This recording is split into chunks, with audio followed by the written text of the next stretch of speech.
Hello friends, welcome to my YouTube channel. Friends, आज हम लोग पॉलिटी का क्वेश्चन का एक सीरीज़ शुरू करने जा रहे हैं। इस सीरीज़ में हम लोग पॉलिटी के 500 से ज़्यादा क्वेश्चन करेंगे। आज हम लोग इस सीरीज़ का फर्स्ट पार्ट कर रहे हैं। तो दोस्तों, वीडियो शुरू करने से पहले आप लोगों से एक छोटी सी रिक्वेस्ट है कि अगर आप हमारे चैनल पर नए हैं तो चैनल को सब्सक्राइब कर लें और साथ में बेल आइकन को ज़रूर दबा लें ताकि आने वाली इसी तरह की और भी वीडियो की अपडेट्स हमेशा आपको मिलती रहे। तो चलिए शुरू करते हैं आज का हमारा वीडियो। देखिए, हमारा पहला क्वेश्चन है, स्वतंत्र भारत की लोकसभा का पहला अध्यक्ष कौन था? तो इसका राइट आंसर ऑप्शन 4 होगा, जीवी मावलंकर। जीवी मावलंकर जी स्वतंत्र भारत की लोकसभा के पहले अध्यक्ष थे। तो ये आप लोग याद रखिएगा। अब चलिए अगला क्वेश्चन देखते हैं। तो देखिए, हमारा अगला क्वेश्चन है, भारतीय संविधान अपनाया गया था। तो इसका राइट आंसर होगा ऑप्शन 3, 26 नवंबर 1949 को। 26 नवंबर 1949 को भारतीय संविधान अपनाया गया था। और अगर आप लोगों से पूछा जाए कि भारतीय संविधान कब पारित हुआ था, तब आप लोग आंसर करिएगा 26 नवंबर 1950 को।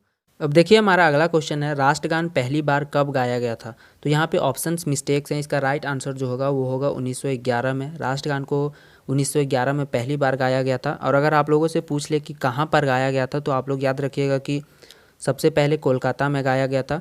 1911 में भारतीय कांग्रेस का कोलकाता में अधिवेशन हो रहा था, वहीं पे पहली बार राष्ट्रगान को गाया गया था। अब चलिए अगला क्वेश्चन देखते हैं। तो देखिए, हमारा अगला क्वेश्चन है, एकात्मक सरकार में समस्त ताकत किसके हाथ में होती है? तो इसका राइट आंसर होगा ऑप्शन 2, केंद्रीय सरकार। अब देखिए, हमारा अगला क्वेश्चन है, भारतीय संविधान की प्रारूपण समिति के अध्यक्ष कौन थे? तो इसका राइट आंसर होगा option 1, doctor B R Ambedkar. Doctor B R Ambedkar भारतीय संविधान की प्रारूपण समिति के अध्यक्ष थे। अब चलिए अगला क्वेश्चन देखते हैं। तो देखिए, हमारा अगला क्वेश्चन है, भारतीय संविधान में कितनी अनुसूचियाँ हैं? तो अभी वर्तमान में संविधान में जो है वो 12 अनुसूचियाँ हैं। और जब मूल संविधान जो थी, यानी कि शुरू में जब बन के आई थी, तो उसमें 8 अनुसूचियाँ थी। उसमें कुछ संशोधन करके 4 और अनुसूचियाँ जोड़ी गई है। और अभी वर्तमान में जो है भारतीय संविधान में 8 अनुसूचियाँ हैं। अब चलिए अगला क्वेश्चन देखते हैं। तो देखिए, हमारा अगला क्वेश्चन है, भारतीय संविधान की 8वीं अनुसूची में कितनी भाषाएँ शामिल है? तो भारतीय संविधान की जो 8वीं अनुसूची है उसमें 22 भाषाएं टोटल शामिल है। तो ऑप्शन 2 इसका राइट आंसर हो जाएगा, 22 भाषाएं। अब चलिए अगला क्वेश्चन देखते हैं। तो देखिए, हमारा अगला क्वेश्चन है, भारतीय संविधान कैसा है? तो भारतीय संविधान जो है वो अर्ध संघीय है। तो ऑप्शन 2 इसका राइट आंसर हो जाएगा, अर्ध संघीय। अब देखिए, हमारा अगला क्वेश्चन है, सरकार संसदीय रूप का विचार कहाँ से लिया गया है? तो ये जो लिया गया है वो ब्रिटेन से लिया गया है। तो ऑप्शन 2 इसका राइट आंसर हो जाएगा। सरकार का जो संसदीय रूप का विचार है वो ब्रिटेन का संविधान से लिया गया है। अब चलिए अगला क्वेश्चन देखते हैं। तो देखिए, हमारा अगला क्वेश्चन है, भारतीय संविधान की उद्देशिका में बंधुता शब्द का तात्पर्य किससे है? तो इसका तात्पर्य जो है वो भाईचारे से है। तो ऑप्शन 4 इसका राइट आंसर हो जाएगा, भाईचारे। अब चलिए अगला क्वेश्चन देखते हैं। तो देखिए, हमारा अगला क्वेश्चन है, भारतीय संविधान के किस अनुच्छेद को डॉक्टर बी आर अम्बेडकर ने भारतीय संविधान का हृदय और आत्मा कहा है? तो ये जो कथन कहा गया है, ये doctor B R Ambedkar ji ने अनुच्छेद 32 को कहा है कि भारतीय संविधान का जो अनुच्छेद 32 है वो भारतीय संविधान का हृदय और आत्मा है। तो ऑप्शन 4 इसका राइट आंसर हो जाएगा, अनुच्छेद 32। अब देखिए, हमारा अगला क्वेश्चन है, निम्नलिखित में से कौन सा मौलिक अधिकार नहीं है? तो इसका राइट आंसर होगा ऑप्शन 4, संपत्ति का अधिकार। जब संविधान मूल रूप से बन के आया था तो उस समय संपत्ति का अधिकार भी मौलिक अधिकार हुआ करता था, लेकिन बाद में संविधान संशोधन करके संपत्ति का अधिकार को जो है वो मौलिक अधिकार की श्रेणी से हटा दिया गया और इस संपत्ति का अधिकार अभी जो है वो एक कानूनी अधिकार है। अब चलिए अगला क्वेश्चन देखते हैं। तो देखिए, हमारा अगला क्वेश्चन है, भारत में एकल नागरिकता की अवधारणा निम्नलिखित में से किस देश से अपनाया गया है? तो भारत में जो एकल नागरिकता की अवधारणा है वो इंग्लैंड की संविधान से अपनाया गया है। तो ऑप्शन 4 इसका राइट आंसर हो जाएगा, इंग्लैंड। अब चलिए अगला क्वेश्चन देखते हैं। तो देखिए, हमारा अगला क्वेश्चन है, भारतीय नागरिकता निम्नलिखित में से किन तरीकों से प्राप्त की जा सकती है? यहाँ किन नहीं, कितने तरीकों से प्राप्त की जा सकती है? तो इसका राइट आंसर होगा ऑप्शन 3, 5 तरीके से भारतीय नागरिकता प्राप्त की जा सकती है। और ये 5 तरीके हैं, जन्म से, वंश परंपरा द्वारा, या फिर देशीयकरण द्वारा, पंजीकरण द्वारा, या फिर भूमि विस्तार द्वारा जो है आप यहाँ की भारत की नागरिकता जो है वो ले सकते हैं। टोटल 5 विधि दिए हुए हैं भारत की नागरिकता लेने के। अब चलिए अगला क्वेश्चन देखते हैं। तो देखिए, हमारा अगला क्वेश्चन है, भारतीय संविधान के निम्नलिखित में से किस अध्याय में जनता को गारंटी या मूल अधिकार दिए गए हैं? तो ये जो दिया गया है वो भाग 3 में दिया गया है, यानी कि भारत के जो लोग हैं उनको मूल अधिकार जो है वो भारतीय संविधान के भाग 3 में दिया गया है। तो ऑप्शन 3 इसका राइट आंसर हो जाएगा। और अगर अनुच्छेद की बात करें तो मूल अधिकार का जो वर्णन अनुच्छेद में किया गया है वो अनुच्छेद 12 से 35 तक जो है वो मूल अधिकार का वर्णन किया गया है। और टोटल जो मूल अधिकार हैं वो 6 मूल अधिकार भारत के लोगों को दिया गया है। अब चलिए अगला क्वेश्चन देखते हैं। तो देखिए हमारा अगला क्वेश्चन है, भारतीय नागरिकता किसके द्वारा दी जाती है? तो भारतीय नागरिकता जो है वो गृह मंत्रालय द्वारा दी जाती है। तो ऑप्शन 3 इसका राइट आंसर हो जाएगा, गृह मंत्रालय द्वारा। अब चलिए अगला क्वेश्चन देखते हैं। तो देखिए हमारा अगला क्वेश्चन है, भारत के उपराष्ट्रपति का चुनाव किया जाता है। तो भारत के उपराष्ट्रपति का चुनाव कैसे किया जाता है ये आप लोगों से पूछ रहा है। तो भारत के उपराष्ट्रपति का चुनाव जो है वो संसद के निर्वाचित सदस्यों द्वारा किया जाता है, यानी कि दोनों सदन के जो सदस्य होते हैं वे मिलकर भारत के उपराष्ट्रपति का चुनाव करते हैं। तो ऑप्शन 3 इसका राइट आंसर हो जाएगा। अब देखिए हमारा अगला क्वेश्चन है, भारत के राष्ट्रपति के पास आपात अधिकार हैं। यानी कि सिंपल वे में अगर आप लोगों से पूछे तो ये पूछ रहा है कि भारत में जो है वो कितने प्रकार के आपात लगाए जाते हैं। तो इसका आंसर आप लोग याद रखिएगा कि भारत में जो है वो 3 प्रकार के आपात लगाए जाते हैं। और मैं आप लोगों को बता देता हूँ कि किस किस अनुच्छेद के अंतर्गत कौन कौन सा आपात आता है। तो पहला जो होता है वो राष्ट्रीय आपात होता है, ये जो है वो अनुच्छेद 352 में इसका वर्णन किया गया है। और दूसरा जो होता है वो राष्ट्रपति शासन होता है या फिर राज्य आपात होता है, जिसका वर्णन जो है वो 356 में किया गया है। और तीसरा जो होता है वो वित्तीय आपात होता है, जिसका वर्णन जो है वो 360 अनुच्छेद में दिया गया है। अब चलिए अगला क्वेश्चन देखते हैं। तो देखिए हमारा अगला क्वेश्चन है, निम्नलिखित में से कौन 2 बार भारत का राष्ट्रपति चुना गया था? तो 2 बार जो भारत का राष्ट्रपति चुना गया था वे थे डॉक्टर राजेंद्र प्रसाद। डॉक्टर राजेंद्र प्रसाद जो है वो 1952 से लेकर 1957 तक, और दोबारा जो है वो 1957 से लेकर 1962 तक 2 बार जो है वो भारत के राष्ट्रपति चुने गए थे। अब चलिए अगला क्वेश्चन देखते हैं। तो देखिए हमारा अगला क्वेश्चन है, भारत के राष्ट्रपति का नाम बताएं जो निर्विरोध चुने गए थे। यानी कि निर्विरोध चुने गए थे, यानी कि जिनके ऑपोजिशन में जो है वो कोई लीडर खड़ा नहीं था राष्ट्रपति के पद के लिए, यानी कि कोई भी उनके विरोध में इलेक्शन नहीं लड़ रहा था। तो वैसे जो थे वे डॉक्टर नीलम संजीवा रेड्डी थे। तो ऑप्शन 2 इसका राइट आंसर हो जाएगा। और ये जो थे वे भारत के 6वें राष्ट्रपति थे और ये जो थे वे निर्विरोध चुने गए थे। अब चलिए अगला क्वेश्चन देखते हैं। तो देखिए हमारा अगला क्वेश्चन है, भारत का उपराष्ट्रपति होता है। तो भारत का जो उपराष्ट्रपति होता है वो राज्यसभा का पदेन अध्यक्ष होता है। तो ऑप्शन 2 इसका राइट आंसर हो जाएगा। राज्यसभा का पदेन अध्यक्ष या फिर राज्यसभा का डायरेक्ट अध्यक्ष बोल दे तो जो होता है वो भारत का उपराष्ट्रपति होता है। अब चलिए अगला क्वेश्चन देखते हैं। तो देखिए हमारा अगला क्वेश्चन है, संघ लोक सेवा आयोग के किसी सदस्य को हटाया जा सकता है। किसके द्वारा हटाया जा सकता है? तो संघ लोक सेवा आयोग के किसी भी सदस्य को जो है वो राष्ट्रपति के द्वारा हटाया जा सकता है। और दूसरी बात ये भी आप लोग याद रखिएगा कि संघ लोक सेवा आयोग के किसी भी सदस्य की जो नियुक्ति होती है वो भी राष्ट्रपति के द्वारा ही की जाती है, और अगर उसे हटाया भी जा सकता है तो राष्ट्रपति के द्वारा ही हटाया जा सकता है। अब देखिए हमारा अगला क्वेश्चन है, राष्ट्रपति द्वारा राज्यसभा के कितने सदस्यों को नामित किया जाता है? तो इसका राइट आंसर ऑप्शन 2 होगा। राष्ट्रपति के द्वारा जो है वो राज्यसभा में टोटल 12 व्यक्तियों को जो है वो नामित किया जाता है या फिर मनोनीत किया जाता है, जो भी बोला जाए। और अगर यहीं पे लोकसभा की बात कर लिया जाए तो लोकसभा में जो है वो राष्ट्रपति के द्वारा 2 एंग्लो इंडियन सदस्यों को जो है वो मनोनीत किया जाता है। अब चलिए अगला क्वेश्चन देखते हैं। तो देखिए हमारा अगला क्वेश्चन है, भारत के राष्ट्रपति पद के लिए निर्धारित अधिकतम आयु सीमा क्या है? तो इसका राइट आंसर होगा ऑप्शन 4। इसमें जो है वो कोई भी अधिकतम आयु सीमा निर्धारित नहीं की गई है। तो ऑप्शन 4 इसका राइट आंसर हो जाएगा। अब चलिए अगला क्वेश्चन देखते हैं। तो देखिए हमारा अगला क्वेश्चन है, भारत के महान्यायवादी की नियुक्ति कौन करता है?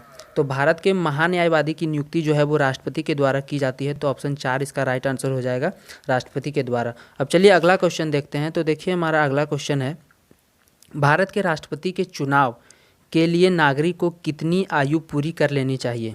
तो भारत के राष्ट्रपति के चुनाव के लिए जो है वो किसी भी नागरिक को जो है वो 35 वर्ष की आयु कम से कम पूरी कर लेनी चाहिए, तभी वो भारत के राष्ट्रपति की चुनाव लड़ सकता है। तो ऑप्शन 3 इसका राइट आंसर हो जाएगा। चलिए अगला क्वेश्चन देखते हैं। तो देखिए हमारा अगला क्वेश्चन है, भारत के उपराष्ट्रपति के पद पर लगातार 2 बार कौन रहा था? तो भारत के उपराष्ट्रपति के पद पर लगातार 2 बार जो रहने वाले व्यक्ति थे वे डॉक्टर सर्वपल्ली राधाकृष्णन थे। तो ऑप्शन 1 इसका राइट आंसर हो जाएगा, डॉक्टर सर्वपल्ली राधाकृष्णन। ये जो रहे थे वो पहली बार 1952 से लेकर 1957 तक रहे थे, और दूसरी बार जो है वो 1957 से लेकर 1962 तक भारत के उपराष्ट्रपति के पद पर रहे थे। अब देखिए हमारा अगला क्वेश्चन है, भारत का राष्ट्रपति लोकसभा को कार्यकाल पूरा करने से पहले भंग कर सकता है डैश, यानी कि किसके सलाह पर। तो ये जो कर सकते हैं वो प्रधानमंत्री की सलाह पर जो है वो भारत के राष्ट्रपति जो है वो लोकसभा के कार्यकाल पूरा होने से पहले ही उसे जो है वो भंग कर सकते हैं। अब चलिए अगला क्वेश्चन देखते हैं। तो देखिए हमारा अगला क्वेश्चन है, भारत के राष्ट्रपति किसकी सलाह पर किसी राज्य के राज्यपाल की नियुक्ति करते हैं। तो किसी भी राज्य के राज्यपाल की नियुक्ति जो है वो भारत के राष्ट्रपति द्वारा जो है वो भारत के प्रधानमंत्री की सलाह पर की जाती है। तो ऑप्शन 3 इसका राइट आंसर हो जाएगा, भारत के प्रधानमंत्री। अब देखिए हमारा अगला क्वेश्चन है, भारत के उपराष्ट्रपति का कार्यकाल कितना होता है। तो भारत के उपराष्ट्रपति का कार्यकाल कितना होता है, 5 साल का होता है। तो ऑप्शन 2 इसका राइट आंसर हो जाएगा, 5 वर्ष। और आप लोगों को पहले मैंने क्या करवाया कि भारत के उपराष्ट्रपति जो होते हैं वो क्या होते हैं, राज्यसभा के अध्यक्ष होते हैं। तो ये भी आप लोग याद रखिएगा। अब चलिए अगला क्वेश्चन देखते हैं। तो देखिए हमारा अगला क्वेश्चन है, राज्यसभा के सदस्य का कार्यकाल होता है। तो राज्यसभा के सदस्य का जो कार्यकाल होता है वो 6 वर्ष का होता है। तो ऑप्शन 2 इसका राइट आंसर हो जाएगा। और राज्यसभा के बारे में आप लोगों को कुछ और बातें मैं आपको बताता हूँ कि राज्यसभा जो होता है वो एक अस्थाई सदन होता है, यानी कि राज्यसभा जो है वो कभी भी भंग नहीं हो सकता है। और इसमें सिर्फ क्या होता है कि इसके जो 1/3 सदस्य होते हैं वो हर 2 साल में रिटायर्ड हो जाते हैं। राज्यसभा एक अस्थाई सदन होता है। अब चलिए अगला क्वेश्चन देखते हैं। तो देखिए हमारा अगला क्वेश्चन है, निम्नलिखित में से कौन सा हमारे देश के दोनों में से किसी भी सदन का सदस्य नहीं होता है। तो दोनों में से किसी भी सदन का सदस्य जो नहीं होते हैं वो राष्ट्रपति होते हैं। तो ऑप्शन 3 इसका राइट आंसर हो जाएगा, राष्ट्रपति जो होते हैं वो दोनों में से किसी सदन का सदस्य नहीं होते हैं। अब चलिए अगला क्वेश्चन देखते हैं। तो देखिए हमारा अगला क्वेश्चन है, भारतीय संसद के अपर हाउस को किस नाम से जाना जाता है। तो अपर हाउस को जो है वो राज्यसभा बोला जाता है। और यहीं पे आप लोगों को पूछ ले लोअर हाउस या फिर निचला हाउस, तो उसे जो है वो लोकसभा बोला जाता है। तो ये भी आप लोग याद रखिएगा। अब चलिए अगला क्वेश्चन देखते हैं। तो देखिए हमारा अगला क्वेश्चन है, एक धन विधेयक कहाँ प्रस्तुत किया जा सकता है। तो एक धन विधेयक जो है वो केवल लोकसभा में ही प्रस्तुत किया जा सकता है। तो ऑप्शन 3 इसका राइट आंसर हो जाएगा, केवल लोकसभा में। अब चलिए अगला क्वेश्चन देखते हैं। तो देखिए हमारा अगला क्वेश्चन है, राज्य विधानसभा तथा लोकसभा में महिलाओं के लिए आरक्षण बिल में कितने आरक्षण की बात कही गई है। तो इस बिल में जो है वो महिलाओं के आरक्षण के लिए 33% आरक्षण की बात की कही गई है। तो ऑप्शन 3 इसका राइट आंसर हो जाएगा, 33%। अब चलिए अगला क्वेश्चन देखते हैं। तो देखिए हमारा अगला क्वेश्चन है, राज्यसभा के सदस्यों का चुनाव किसके द्वारा किया जाता है। तो राज्यसभा के सदस्यों का जो चुनाव होता है वो विधानसभा के चुने हुए सदस्यों द्वारा किया जाता है। तो ऑप्शन 1 इसका राइट आंसर हो जाएगा। और राज्यसभा के सदस्यों का कार्यकाल कितना होता है, 6 वर्ष का होता है। ये मैंने आप लोगों को पहले ही बता दिया है। अब चलिए अगला क्वेश्चन देखते हैं। तो देखिए हमारा अगला क्वेश्चन है, भारत में राजकोषीय नीति कौन तय करता है। तो भारत में राजकोषीय नीति जो है वो वित्त मंत्रालय तय करता है। ऑप्शन 3 इसका राइट आंसर हो जाएगा, वित्त मंत्रालय। अब देखिए हमारा अगला क्वेश्चन है, इनमें से कौन सा यह से संसद का सत्र है। तो मानसून सत्र, शीतकालीन सत्र, बजट सत्र, तीनों जो है वो संसद का सत्र होते हैं। तो ऑप्शन 4 इसका राइट आंसर हो जाएगा, सभी विकल्प सही है। और आप लोग ये भी याद रखिएगा कि सत्र को यानी कि जो संसद के सत्र होते हैं उनकी बैठक बुलाने की जो शक्ति होती है वो राष्ट्रपति के पास होती है। और कोई भी 2 सत्र के बीच की जो अंतराल यानी कि गैपिंग जो होती है वो 6 महीने से ज़्यादा की गैपिंग नहीं हो सकती है। और ये तीनों जो हैं वो संसद के सत्र होते हैं, ये आप लोग याद रखिएगा। अब चलिए अगला क्वेश्चन देखते हैं। तो देखिए हमारा अगला क्वेश्चन है, लोकसभा स्थगित करने का अधिकार किसे है। तो लोकसभा स्थगित करने का अधिकार जो होता है वो राष्ट्रपति के पास होता है। तो ऑप्शन 4 इसका राइट आंसर हो जाएगा, राष्ट्रपति। अब चलिए अगला क्वेश्चन देखते हैं। तो देखिए हमारा अगला क्वेश्चन है, भारतीय संसद की बड़ी कमेटी कौन सी है, यानी कि भारतीय संसद की जो सबसे बड़ी कमेटी है वो कौन सी है। तो ऑप्शन 2 इसका राइट आंसर है, प्राक्कलन समिति। प्राक्कलन समिति जो है वो भारतीय संसद की सबसे बड़ी कमेटी है। तो ऑप्शन 2 इसका राइट आंसर है। अब देखिए अगला क्वेश्चन है, निम्नलिखित में से कौन निर्धारित करता है कि कोई विधेयक धन विधेयक है या नहीं। तो ये जो निर्धारित करता है वो लोकसभा का अध्यक्ष निर्धारित करता है कि कोई भी विधेयक जो है वो धन विधेयक है या नहीं। ये निर्धारित करने का हक जो है वो लोकसभा के अध्यक्ष के पास होता है। अब चलिए अगला क्वेश्चन देखते हैं। तो देखिए हमारा अगला क्वेश्चन है, निम्नलिखित में से कौन सा राज्य राज्यसभा में सदस्यों की अधिकतम संख्या भेजता है। या फिर आप ये बोल सकते हैं कि कौन से राज्य में जो है वो राज्यसभा की सबसे ज़्यादा सीटें हैं। तो सबसे ज़्यादा सीटें जो हैं वो उत्तर प्रदेश में है। उत्तर प्रदेश में कुल जो है वो राज्यसभा की 31 सीटें हैं। तो ऑप्शन 1 इसका राइट आंसर हो जाएगा, 31। अब देखिए हमारा अगला क्वेश्चन है, अविश्वास प्रस्ताव किस सदन में लाया जाता है? तो अविश्वास प्रस्ताव जो है वो लोकसभा में लाया जाता है। तो ऑप्शन 2 इसका राइट आंसर है लोकसभा। अब देखिए हमारा अगला क्वेश्चन है, उच्च न्यायालय में एक मुख्य न्यायाधीश के अलावा अधिकतम कितने अन्य न्यायाधीश हो सकते हैं? तो यहाँ पे ऑप्शंस मिस्टेक्स हैं। इसका राइट आंसर जो होगा वो 30 होगा। यानी कि उच्च न्यायालय में जो है वो एक मुख्य न्यायाधीश होता है और अधिकतम जो है वो 30 और अन्य न्यायाधीश हो सकते हैं। तो 30 इसका राइट आंसर है। अब चलिए अगला क्वेश्चन देखते हैं। तो देखिए हमारा अगला क्वेश्चन है, भारत के उच्च न्यायालय की न्यायाधीशों की सेवानिवृत्ति की आयु होती है, यानी कि मैक्सिमम आयु कितनी होती है? उच्च न्यायालय में जो न्यायाधीश होते हैं उनकी सेवानिवृत्ति की जो मैक्सिमम आयु होती है वो 65 वर्ष होती है। तो ऑप्शन 4 इसका राइट आंसर हो जाएगा 65 वर्ष। अब देखिए हमारा अगला क्वेश्चन है, राज्य की विधान परिषद के कितने सदस्य विधानसभा द्वारा चुने जाते हैं? तो ये जो है वो 1/3 सदस्य चुने जाते हैं। तो ऑप्शन 2 इसका राइट आंसर हो जाएगा 1/3 सदस्य।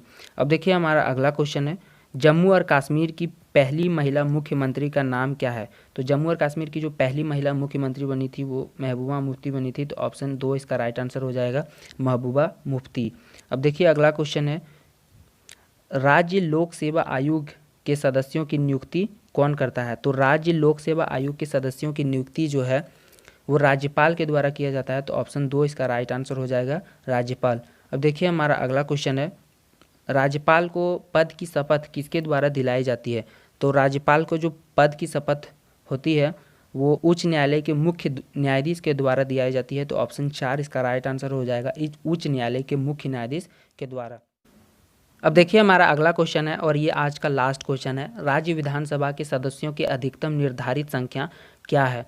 तो अधिकतम निर्धारित संख्या जो है वो 500 है। 500 अधिकतम संख्या हो सकती है, इससे ज़्यादा नहीं हो सकती है।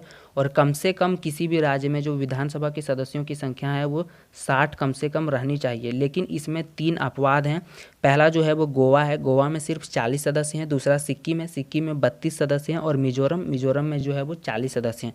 तो विधानसभा में मैक्सिमम सदस्य जो है वो 500 हो सकते हैं और मिनिमम कम से कम 60 होने चाहिए। लेकिन उसमें 3 अपवाद है, ये आप लोग याद रखिएगा। तो आज का हमारा इस पार्ट का 50 क्वेश्चन हो गया।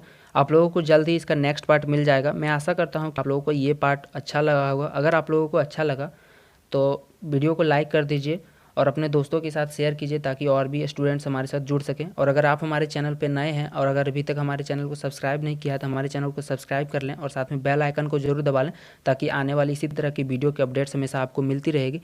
तो चलिए मिलते हैं अपने अगले वीडियो में, तब तक के लिए जय हिंद, वंदे मातरम।